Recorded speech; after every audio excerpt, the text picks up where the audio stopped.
Diani Nurlaya.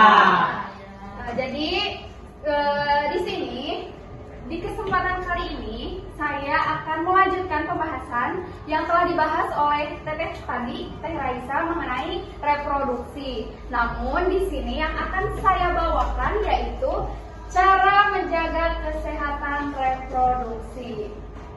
Nah, sebelum ke pembahasan yang selanjutnya, aku mau nanya nih ke teman-teman. Menurut teman-teman, menjaga kesehatan reproduksi itu penting atau enggak? Penting. Setuju penting? Setuju. Kalau boleh tahu alasan atau faktor penyebab dari pentingnya menjaga kesehatan itu karena apa? Kan tadi disebutkan ya, menjaga kesehatan reproduksi itu penting. Nah, alasan kenapa menjaga reproduksi itu penting, itu teh karena apa? Untuk menjaga masa depan. Menjaga masa depan lagi. Tapi bagus ya atas jawabannya. Boleh dilanjut, Aidel. Lanjut. Nah, tadi kan sudah dijelaskan bahwa menjaga kesehatan reproduksi itu penting. Karena apa? Karena di sini ada beberapa faktor penyebab kenapa kita harus menjaga reproduksi atau alat reproduksi kita. Yang pertama yaitu terdapat rambut di sekitar alat reproduksi atau kelamin. Tadi sudah dibahas ya? Adanya tumbuh rambut di area reproduksi atau kelamin. Yang kedua yaitu peningkatan kelenjar di sekitar alat kelamin. Jadi meningkatnya kelenjar di alat kelamin kita di masa remaja ini. Dan yang terakhir yaitu peningkatan produksi keringat di sekitar alat kelamin. Jadi di masa remaja ini si keringat yang ada di alat reproduksi kita itu meningkat. Perlu diingat ya teman-teman. Nah, jadi alat kelamin dan daerah sekitar menjadi kotor dan lembab sehingga mudah berkembang biak kuman dan jamur.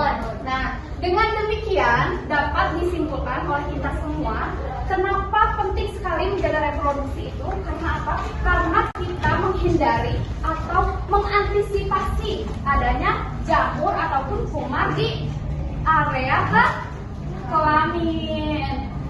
Lanjut. Nah, selain itu, di sini kita harus tahu ya cara menjaga atau membersihkan alat kelamin diri kita sendiri. Nah, di sini ada beberapa cara menjaga kebersihan reproduksi. Yang pertama yaitu membasuh dengan air bersih. Di sini teman-teman suka menggunakan air bersih? Nah, bagus itu teh, kalian jangan sampai menggunakan air campuran-campuran ataupun air zat-zat yang mengandung bahaya, bisa zat-zat kimia. Selain itu, dalam membasuh dengan air bersih, kita juga harus tahu aturan yang teratur dalam menjaga kebersihan reproduksi kita dari arah depan ke belakang. Nah, setelah kita membasuh dengan air bersih dari arah depan ke belakang, lalu langkah selanjutnya adalah mengeringkan alat reproduksi atau alat kelamin kita menggunakan handuk yang kering. Di sini teman-teman suka menggunakan handuk atau langsung pakai celana dalam? Pakai handuk? Betul? Kita berarti. Nah, setelah menggunakan handuk kering, teman-teman baru menggunakan celana dalam. Pintar. Nah, di sini aku mau nanya nih, kenapa penting banget kita tuh membersihkan alat kelamin reproduksi kita, lalu mengeringkannya? Ada yang tahu nggak kenapa kita harus mengeringkan terlebih dahulu sebelum kita menggunakan celana? Ya, pintar sekali. Agar area reproduksi kita tidak lembab. Karena kalau area reproduksi kita lembab, akan mudah muncul jamur ataupun kuman-kuman yang menyebabkan rasa gatal. Lanjut. Nah, selain itu juga di sini ada cara menjaga kesehatan reproduksi dengan beberapa cara. Yang pertama, pakai celana dalam bersih. Iya, jangan kena kalian mah masih bersih, nggak ada bau, nggak basah, nggak lembab, dipakai lagi itu teh. Ada yang kayak gitu? Tidak boleh ya kalau seperti itu. Selanjutnya, yang kedua, celana dalam tidak ketat. Kalian suka pakai yang ketat-ketat? Enggak kan ya? Enggak.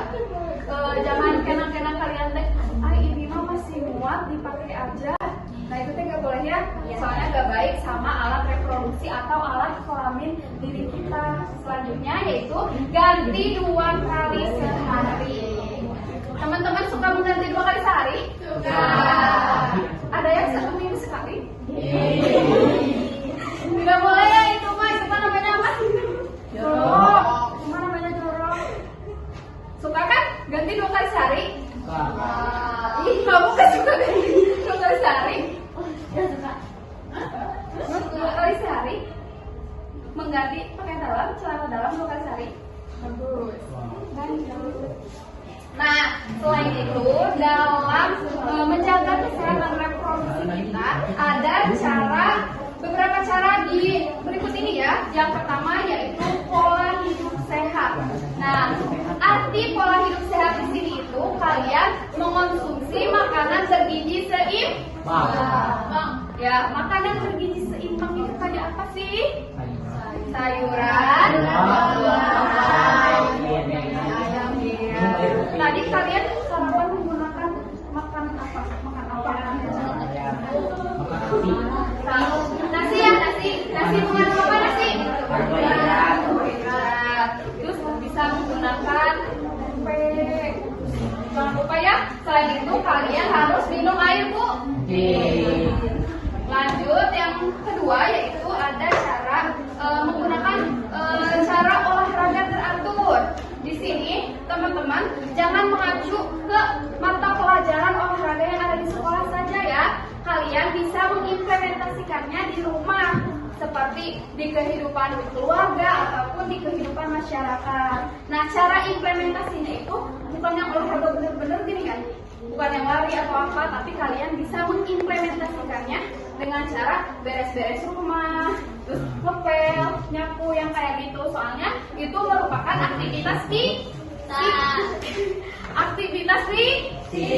Nah, karena aktivitas fisik itu membantu menjaga berat badan ideal, hormon seimbang, dan siklus darah yang baik.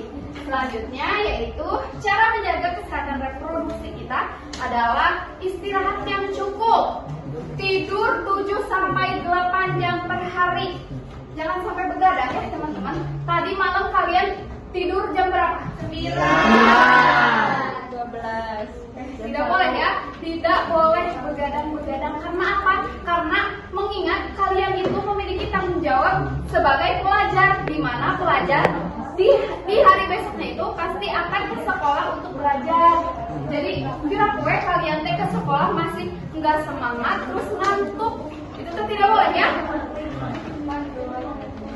Nah, di sini Teteh mau kasih penugasan buat kalian, yaitu menuliskan hal-hal penting dalam menjaga kesehatan reproduksi, baik reproduksi laki-laki maupun reproduksi perempuan. Nah, bagi laki-laki, kalian menuliskan hal-hal penting dalam menjaga kesehatan reproduksi laki-laki, dan perempuan yaitu menuliskan hal-hal penting menjaga kesehatan reproduksi bagi perempuan. Bisa dimengerti?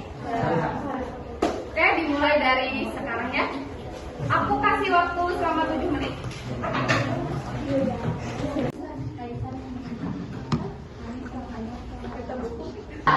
Pintar. Sekarang kan kalian udah menuliskan nih cara menjaga kesehatan reproduksi kalian masing-masing. Di sini aku mau minta dong 2 perwakilan ataupun lebih untuk maju ke depan. Bisa? Ada yang mau? Ayo maju ke depan. Asik. Tepuk tangan dulu dong. 2M. Asik. 2M. Sebelum kalian memaparin, coba perkenalan dulu. 2M ya? Ya, sama-sama. Halo, Nama saya Pak Yan teman-teman dari kelas 7F. Halo Fahri. Halo Fahri. Perkenalkan saya Punya dari kelas 7F. Halo Fauza. Boleh langsung. Cara menjaga Cara menjaganya selalu membersihkan alat reproduksi setiap hari agar terhindar dari kuman atau bakteri. satu doang. Selalu melakukan pola hidup sehat agar alat reproduksi terjaga dengan sehat. Lanjut. Menggunakan air bersih dan membasuhnya dengan baik. Mencukur bulu kelamin sampai pendek agar mencegah kuman dan jamur tidak tumbuh di bulu kelamin. Wih. Bagus ya jawabannya, bagus gak? Makasih ya udah ngapain. Ini ada sedikit hadiah buat saya. Panen hadiah. Kasih tahu dua orang lagi nih. Perkenalan dulu ya. Nama sama kelasnya. Perkenalkan nama saya Maisa dari kelas 9A. Halo. Kenalkan nama saya Alia di kelas 9D. Halo Alia. Yang pertama mengganti celana 2 kali sehari Dan mandi minimal 2 kali sehari. Makan makanan yang sehat. Olahraga setiap pagi. Dan membersihkan area reproduksi. Yeay. Ini buat kamu, ini buat kamu. Babat, jauhi kebiasaan yang meningkatkan suhu alat kelamin seperti memangku laptop di paha dekat alat kelamin. Nah itu teh tidak boleh. Kalau kalian sedang menggunakan laptop, kalian teh tidak boleh di sini disimpannya, tapi di kursi ataupun di meja. Lanjut, ide.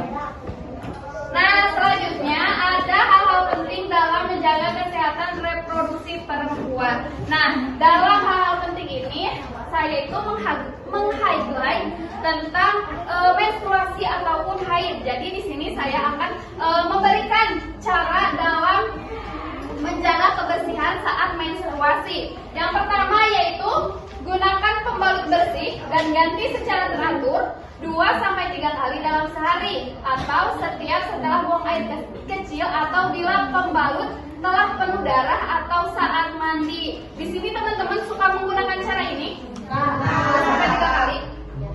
Bagus ya, kalian tuh jangan menggunakan pembalut terus-terusan, itu tidak baik. Selanjutnya yaitu gunakan pembalut bersih, ganti secara teratur dan buang pembalut ketika penuh. Suka dibuang kan? Dibuangnya jangan kemana-mana ya, ke tempat sampah. Lanjut. Yaitu selanjutnya, bila pembalut yang digunakan pembalut 1 kali pakai, maka bersihkan atau bilas dahulu pembalut dengan air. Terus bungkus pembalut, kemudian buang di tempat sampah. Kan di sini teman-teman ada sudah tahu ya bahwa pembalut itu ada 2 jenis kan? Ada yang 1 kali pakai, ada yang berkali-kali. Kalian suka menggunakan yang mana? Sekali pakai. Nah, kalian suka menggunakan 1 kali pakai, jadi kalian harus ingat cara yang ini. Kalau udah dipakai itu dibersihkan dan dibuang. Selanjutnya yaitu bila pembalut digunakan berkali-kali, segera cuci setelah selesai digunakan, lalu jemur hingga kering dan kemudian setrika untuk mematikan kuman dan siap digunakan kembali. Nah, ini mah jaga-jaga buat teman-teman kalau misalnya mau ganti pembalut ke pembalut yang kainnya kayak gitu, kalian bisa menggunakan cara yang ini supaya menjaga kesehatan reproduksi atau alat kelamin kalian. Oke, mungkin untuk pematerian mengenai cara menjaga kesehatan reproduksi dicukupkan sekian. Saya ucapkan terima kasih buat teman-teman semuanya. Tapi di sini dapat kita simpulkan ya bahwa cara menjaga kesehatan reproduksi itu sangat penting karena untuk mencegah tumbuh kembang biaknya jamur atau kuman. Mungkin sekian yang dapat saya sampaikan. Terima kasih atas waktunya teman-teman. Semoga dapat bermanfaat buat semuanya di sini. Cukup sekian. Terima kasih. Wassalamualaikum warahmatullahi wabarakatuh. Baik.